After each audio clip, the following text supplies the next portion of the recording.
Assalamualaikum warahmatullahi wabarakatuh. Perkenalkan, nama saya Nana Rohaibat. Saya dari kelas 19 2B14. NIM saya 19240785 yang merancang sistem basis data e-commerce. Nah, di kelompok 5 ini memiliki anggota. Yang pertama ada Muhammad Rafi Al-Rashid, ada Maulana Anadia Habibur Rahman, ada Naurah Salsabila, ada Irfan Arsbian Kusnadi, ada Muhammad Raka Maulana, ada Merianti Harepa, lalu saya sendiri, Nazarul Haibat, ada Rita Tahlia, dan Olivia Novelina Prastika Hedisha Putri. Nah, latar belakang atau mengapa kami memilih untuk membuat rancangan sistem basis data e-commerce ini, ya karena seiring dengan perkembangan teknologi yang pesat atau di zaman yang sangat amat modern ini, kebutuhan sistem pengolahan data yang cepat dan akurat juga efisien amatlah penting. Karena dengan adanya sistem basis data atau pengolahan data tersebut menjadikan operasional perusahaan dapat didukung penuh sehingga sistematis dan mengurangi segala bentuk macam kesalahan.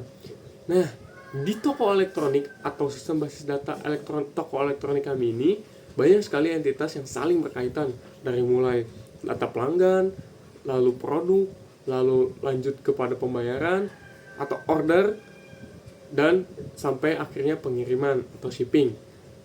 Nah, jika data-data tersebut tidak dikelola secara baik, maka besar kemungkinan akan terjadi sebuah kesalahan, baik kesalahan pengiriman, kesalahan transaksi, kesalahan pemilihan produk, dan hal-hal lain karena pengolahan datanya tidak diterapkan. Nah, ketidakefisienan dalam proses bisnis juga menjadi penghambat bisnis berjalannya bisnis tersebut.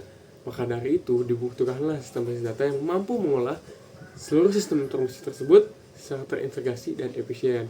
Maka itulah mengapa kami membuat sebuah rancangan sistem basis data e-commerce toko elektronik.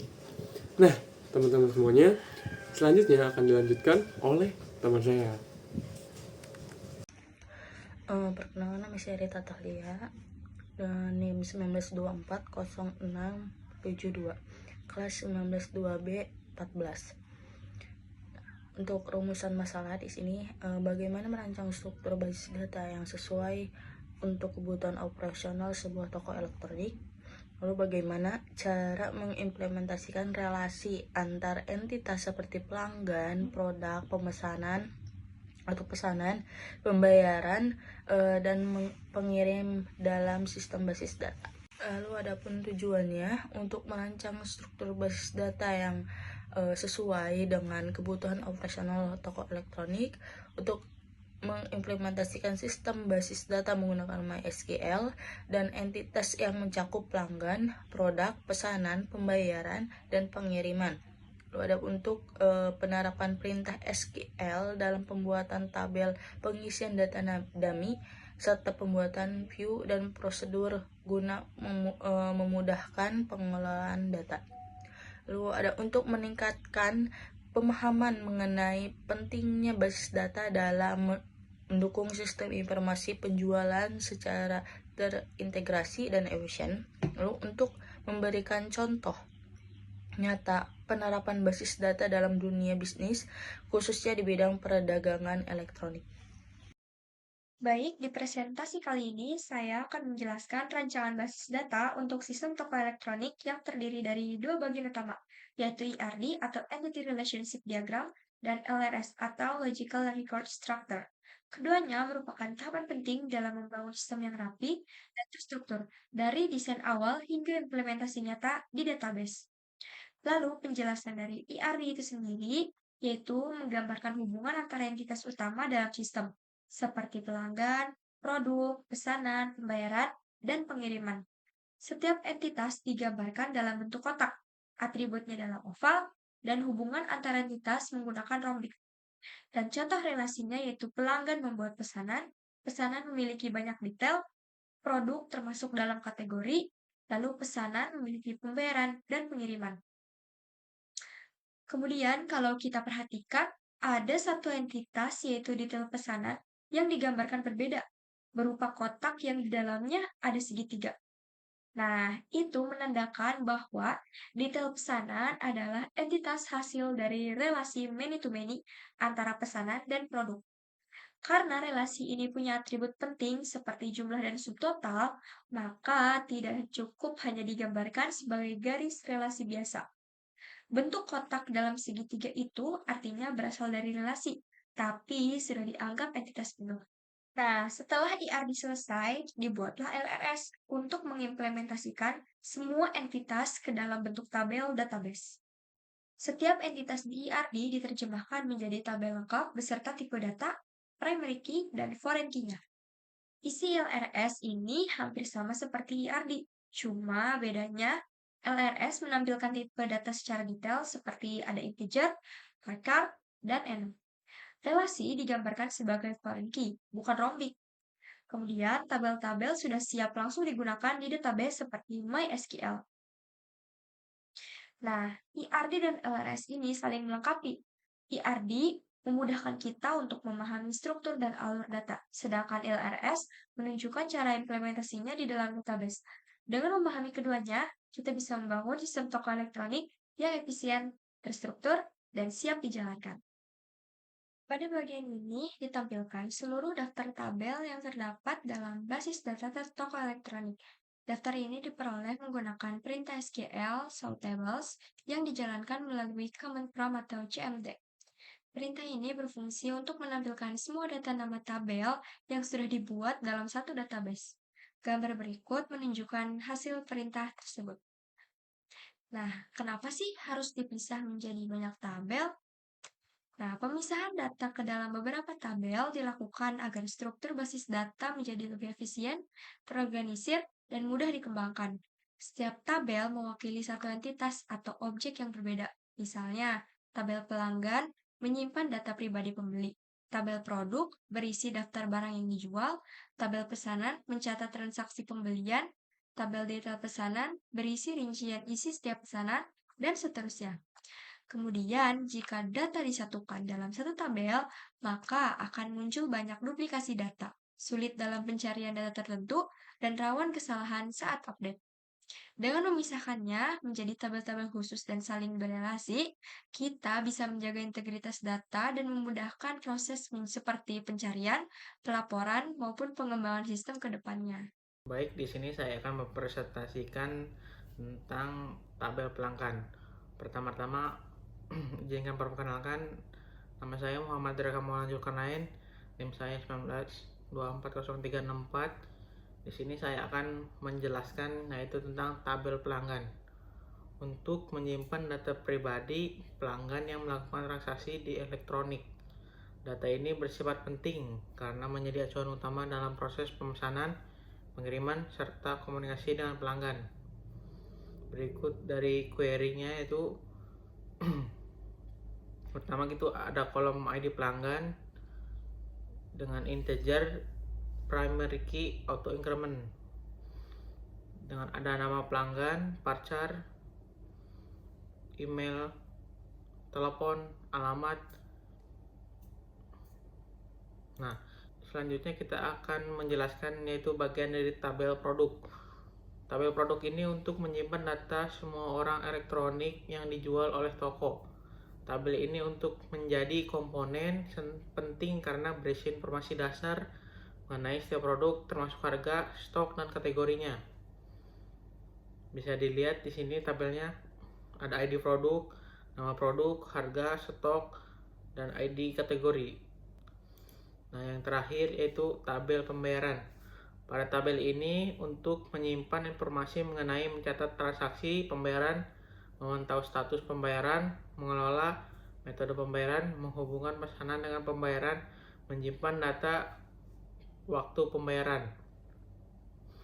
Pada tabel di sini ada ID pembayaran, ID pemesanan, tanggal pembayaran, jumlah pembayaran, metode pembayaran, status pembayaran. Di sini pada metode pembayaran itu ada transfer, kartu kredit, dompet digital, atau COD. Untuk status pembayaran ada menunggu proses lunas. Halo, nama saya Maulana Nandia Habibur Rahman. dari kelas 19 2B14.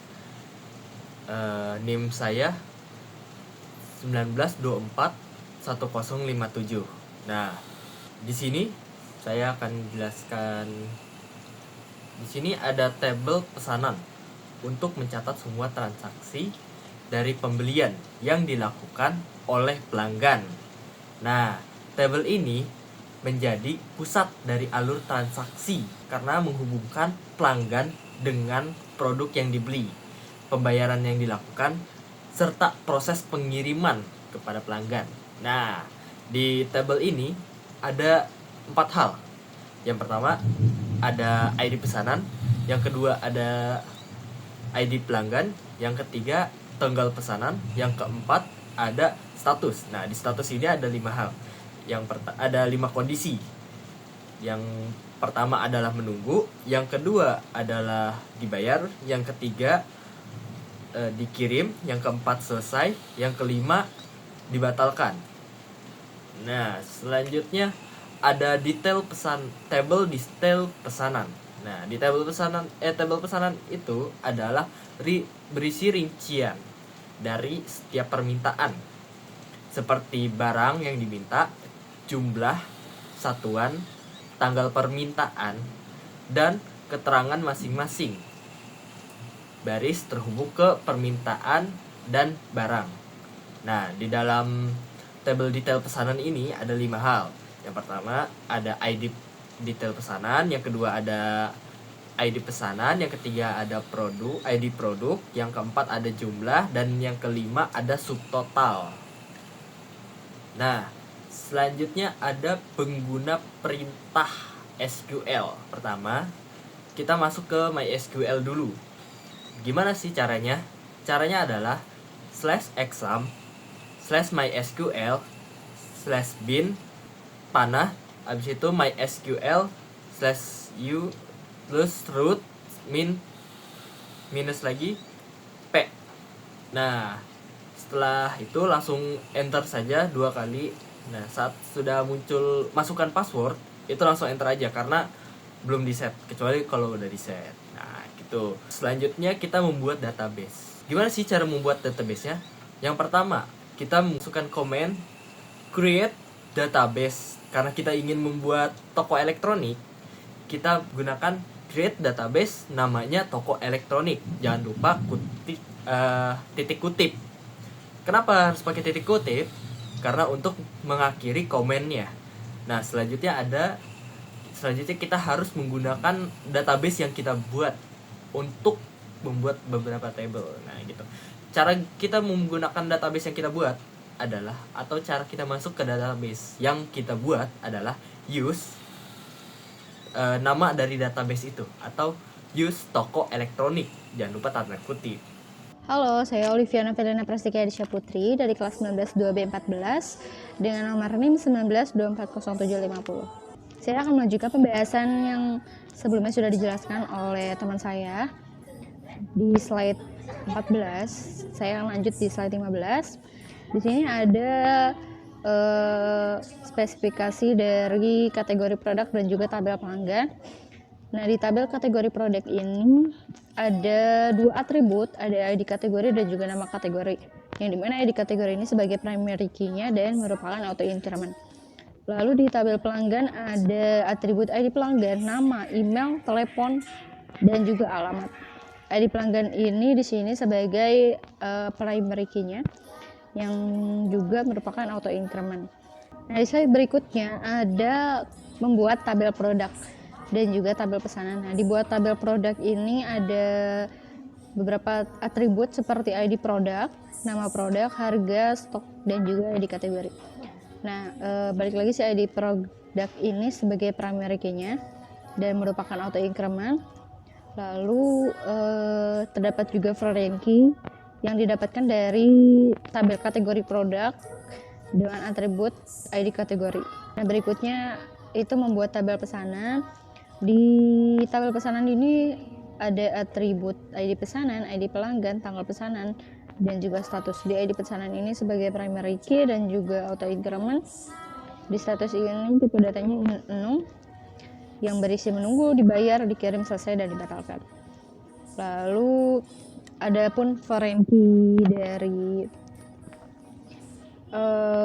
tabel ini itu ada dari tabel pelanggan. Yang dipakai adalah atribut ID pelanggannya. Oke, selanjutnya membuat tabel detail pesanan. Nah, di detail pesanan pun ada beberapa atribut seperti ID detail pesanan, ID produk, jumlah, dan juga subtotal. ID detail pesanan ini sebagai primary key-nya, dan adapun foreign key-nya di atribut ID pesanan yang diambil dari tabel pesanan, dan juga foreign key dari atribut ID produk yang diambil dari tabel produk. Selanjutnya ada membuat tabel pembayaran. Di tabel pembayaran ini ada beberapa atribut seperti ID pembayaran, ID pesanan, tanggal pembayaran, jumlah pembayaran, lalu ada metode pembayaran. Di metode pembayaran ini tipe datanya enum yang berisi transfer, kartu kredit, dan lain sebagainya. Ada lagi status pembayaran, itu tipe data enum berisi menunggu dan lain sebagainya. Di ID pembayaran ini sebagai primary key dan merupakan auto increment. Adapun ID pesanan ini sebagai foreign key dari tabel pesanan. Nama saya Merianti Areva, NIM 19240241, kelas 19-2B14.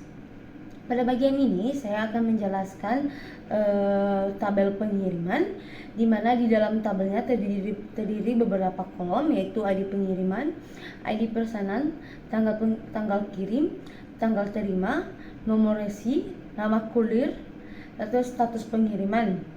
Dan di mana ada di sini juga ada foreign key-nya untuk menghubungkan dengan tabel lain.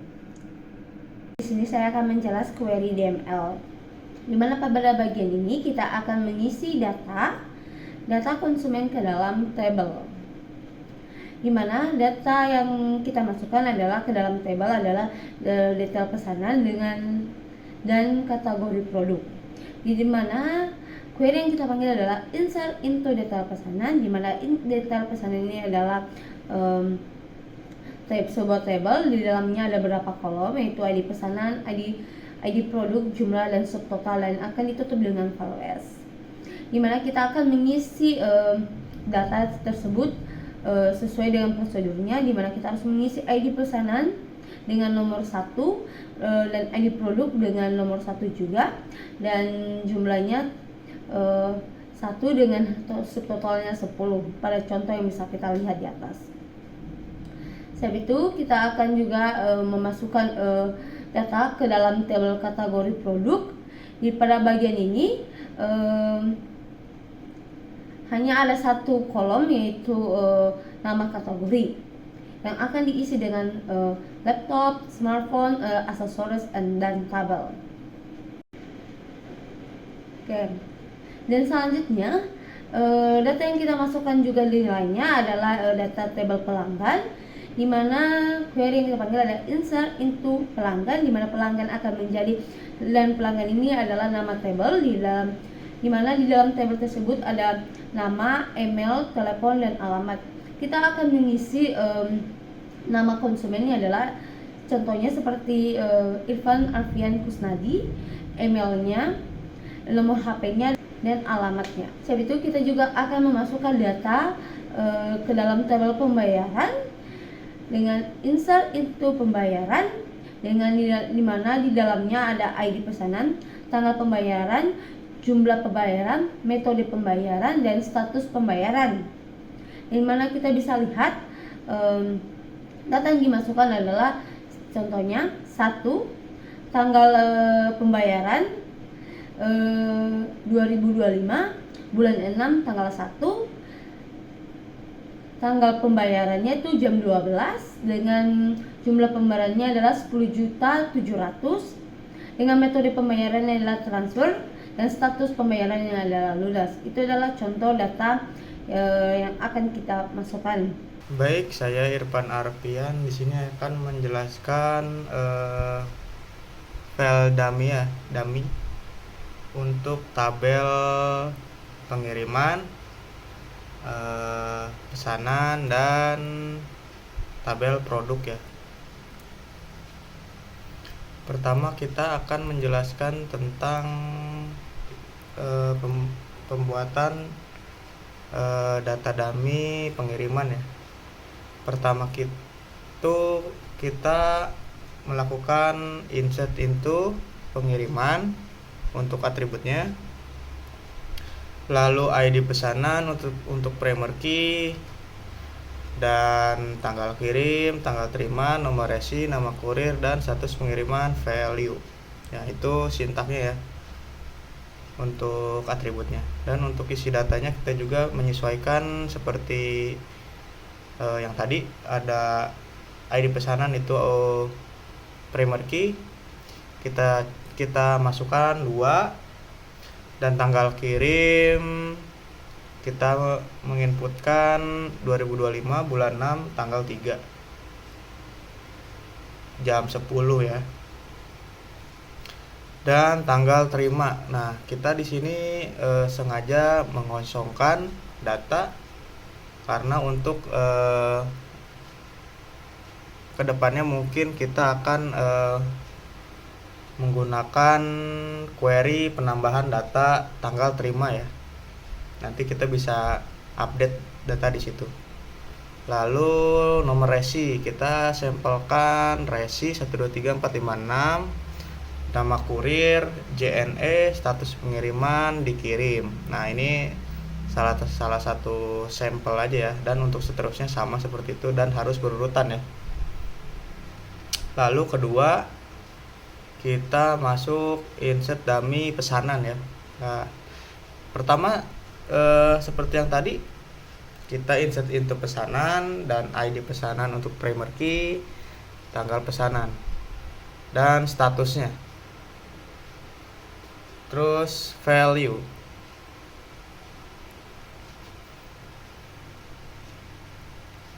Lalu seperti sebelumnya kita menginputkan ID pesanan untuk primer key, kita menginputkan angka 1, dan tanggal terima tanggal pesanan status pesanan di sini kita salah ya, harusnya ini tuh penulisannya tanggal pesanan kita menginputkan 2025 bulan 6 tanggal 1 jam 10 dan untuk statusnya itu kita dibayar ya, dan seterusnya sama seperti yang saya sebutkan tadi dan harus berurutan. Selanjutnya saya akan menjelaskan tentang insert dummy untuk tabel produk ya.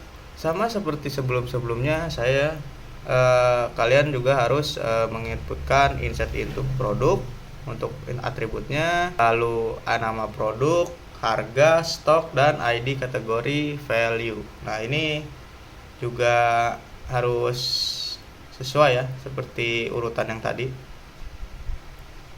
Dan ID kategori ini adalah primer key dari tabel ini. Dan kita untuk sampel pertama kita menuliskan nama produk itu laptop Lenovo ThinkPad, harga itu 10 juta ya, dan stoknya 10, dan untuk primer key-nya itu 1 ya dari untuk data ini. Dan selanjutnya juga sama, kita harus berurutan menyesuaikan atribut yang sebelumnya diperintahkan ya. Tidak boleh acak-acakan atau tidak boleh sembarang, harus berurutan sesuai atribut yang kita inputkan sebelumnya. Lalu saya juga akan mencoba salah satu contoh ya, query update stok barang. Dan untuk update stok barang kita juga bisa mengetikkan update produk set stok sama dengan stok dikurang 2 ya. Nah, where ID produk 1. Nah, maksudnya apa ini? Jadi kita itu sedang merubah ID produk dan primer key-nya itu nomor 1 dikurang 2. Nah, kita coba urutkan ya, jelaskan secara berurutan ya. Update produk ini kita mengupdate file tabel produk. Lalu kita set itu kita pilih ke tabel stok, atribut stok. Lalu stok dikurangi 2. Nah, lalu kita pilih ke primary key mana kita akan mengupdate stok tersebut ya. Kita pilih satu. Nah, ini maksudnya begitu ya. Nanti ID produk satu itu dengan dengan produk ID primary key satu itu stoknya akan berkurang 2 gitu. Seperti itu contohnya. Lalu yang kedua dan terakhir, delete salah satu data permintaan ya. Kita akan memasukkan sintaknya delete from product where ID produk 15 dan not exist kurung buka select 1 from detail pesanan where ID produk ya, sama dengan 15 kurung tutup titik 2 ya. Maksudnya apa? Ini tuh kita mendelete tabel produk di mana itu primary key ID produk 15, dan jika tidak ada select primary key 1 dari detail pesanan ke ID produk primary key-nya itu 15. Nanti salah satu data yang ID primary key-nya 15 itu akan terhapus di tabel atau di data dummy-nya itu ya. Kita juga bisa mengeceknya di phpMyAdmin. Nah, seperti itu. Sekian dari saya, selanjutnya akan dilanjutkan oleh teman saya berikutnya. Oke, di materi slide selanjutnya ada query join.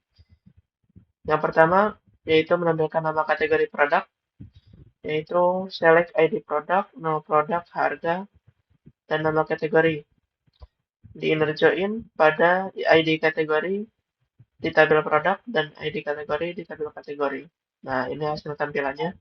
Yang kedua yaitu menampilkan data pesanan dan pelanggan.